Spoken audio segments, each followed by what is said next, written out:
Hey folks, Joe Calderon here for Natural Defensive Tactics, NDT, we'll call it, episode 3. So, self-quarantining still in California. Hopefully we're starting to see us flattening the curve, they call it. I was out earlier today getting some essentials, and boy, I tell you, it's quiet out there. And let's hope this thing turns around shortly. Anyhow, thank you for the support on the first 2 videos. I've gotten a great response. A few folks that didn't know me don't know my background, so just to kind of fill in the gaps there. I've been involved in the martial arts for about 45 years. I am older than I look. Is that a good thing? anyways. About 35 to 40 years I've been teaching martial arts. So about the age of 15, 16, I was teaching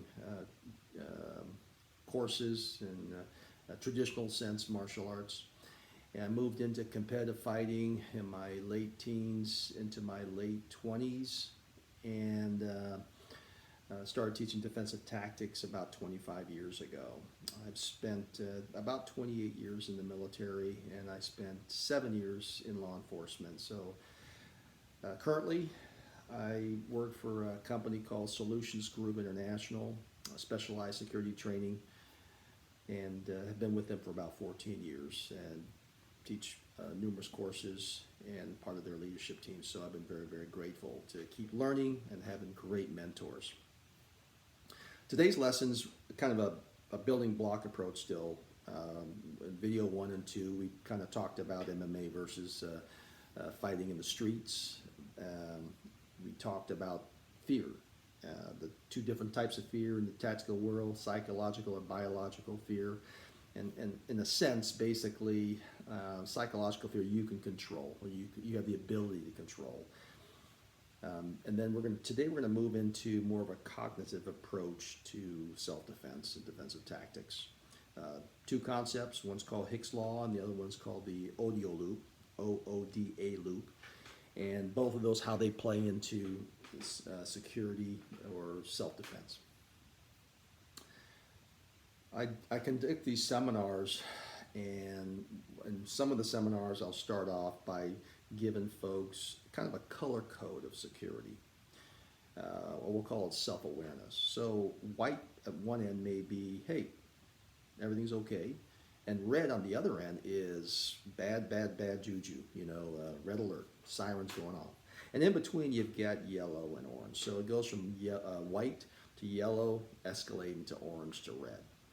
And I'll stand at one end of the room with no weapons, obviously, just standing there, and I'll say, hey, where's everybody at in this situational color-coded matrix? And they'll go, hey, I'm in white, I'm in orange, I'm in yellow.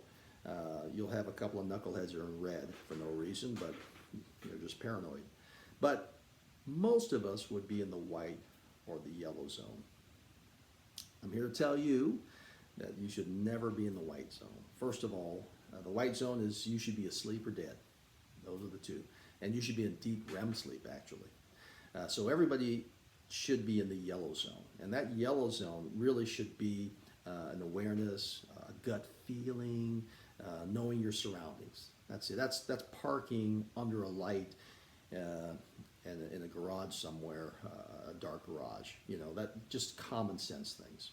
The orange zone, you kind of move into more of knowing your situational awareness, more heightened alert. So you start formulating a plan or seeking or identifying certain threats. So for me, if I get seated at a table at a restaurant, I typically, 100% of the time, never sit with my back to an exit. So I know where the exits are. I know who's coming in, who's going out. And so in the orange zone, you're starting to formulate certain things, identifying possible threats. The red zone, it's too late, you're dead.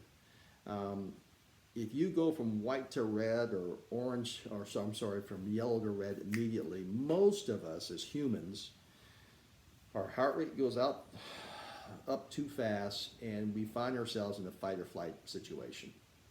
So what you think, you're going to rise out of the occasion, you're actually going to sink to the level of your training. And I forgot who taught me that, but it's very, very true. We all think we're going to John Wayne this thing. In reality, you're going to sink to the point where your basic level of knowledge to get you through to survive. And NDT is going to try to bring that no knowledge of maybe self-defense or defensive tactics up a little bit so you have that baseline. So we have two concepts today. The first one is called Hicks Law. Hicks Law, in simplistic terms, because I'm no brainiac, is just the brain, if given too many choices, will take too long to figure out and pick something. That's it. So in simple terms of fighting, or maybe let's take traditional martial arts, and your opponent throws a haymaker punch from this side, and your instructor says, well, you have these options. You can do an outside block. You can do an inside block. You can also trap it. Well, and there's numerous techniques. Your brain is now given all of these options. So when it sees this haymaker punch in real life, it's going to delay to get to the point where it says, I was taught to do this, and it's too late.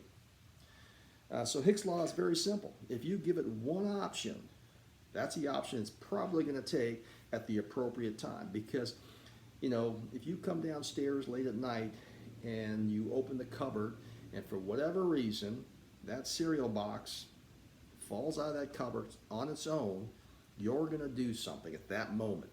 And you're probably going to cover your head. You're probably going to come up with your hands open. You're going to react to that. You're going to scream too. But with that scream, primal scream, you're going to do something to protect your head, your dome. So that same punch from the right side, you're going to do something naturally. That's built, hardwired into your system. Why not build a defensive tactics program based off of that hardwiring? Makes sense to me. Natural defensive tactics. There's a bunch of systems out there, but that's the one I teach. Makes sense to me. The other concept really is the Odio Loop, which is OODA loop. And it's very simple. We could do it the same haymaker punch. Your brain takes a snapshot of something and goes through a decision-making tree. And that OODA loop is that tree. It was developed by a Colonel John, I believe, Boyd, during the Korean War. He was a fighter pilot and came up with this conceptual teaching aid to give his fighter pilots an edge over the Chinese fighter pilots, and to take that OODA loop and make it faster. That's all he did. And so if he could identify it, and that first O, so in reality, so if I do this in the camera, in your mind right away, you're saying, hey, it just took a snapshot of that. It took the rods and cones of your eyes and stimuli and went to your brain and said, you know what? That's the picture I see. Now, it has not decided what that is, how to respond, or what the action it's going to take. That takes time. And so you go from that first observe, that first O, to orientate. Now, having said that, when I do this in the real world, that's coming really fast. And so your brain has to make that decision instantaneously. That next O is oriented. So it's got to take that picture and say, is that a good thing or a bad thing? I think it's a bad thing. Is that going to hurt? The outcome's going to be bad, I think. Then it moves into the D process, or decision. What am I going to do about it? All this is happening while this punch is still coming at you at a very quick speed. And then it says, okay, now that I've decided, let me act on it. And it goes through that same loop over and over and over for every threat. So if the guy swings a punch and misses or hits you, he's swinging that counter, you've got to do that same loop again and again. Why not be in a position where that quick, spontaneous response might be able to stop that counter? And so you can catch up on those loops. Or maybe start initiating your same loop to that individual. We're normally the victim initially. So the bad guy, or the aggressor, has already gone through a decision tree of making you the victim. If you can stop that first threat and you become the aggressor, changes things dramatically. dramatically. And so the Odio Loop is just that. The neat thing about that Odio Loop is also once you get to that decision process, that observe, orientate, decide, when we talked about giving it one decision, that Hicks Law kind of comes into play at that moment. If you give it one response to respond to that and take action, your response is probably going to have you survive more times than not. More times than not. Someone asked me what years and years ago what the perfect stance was, fighting stance or martial arts stance or whatever it was. Now, in later videos, we're going to talk about how you want to posture your body. That's different from having a fighting stance. But if you're in a bar or a restaurant and you're looking at the menu and someone comes up from behind you and throws an elbow into your back and you come forward, guess what, ladies and gentlemen? This is your fighting stance. There is no perfect stance at that moment. You've got to change that. So there's a book on my shelf, The 5 Rings. It's by Miyamoto Musashi, and it's an old-time samurai warrior who obviously was successful. And in those days, you fought to the death. And that book basically, the synopsis is, he would come out to these traditional matches in a very unorthodox way. He started the fights differently, didn't do it the traditional way. So that put the other samurai warrior at a huge disadvantage because he didn't know how to fight from there.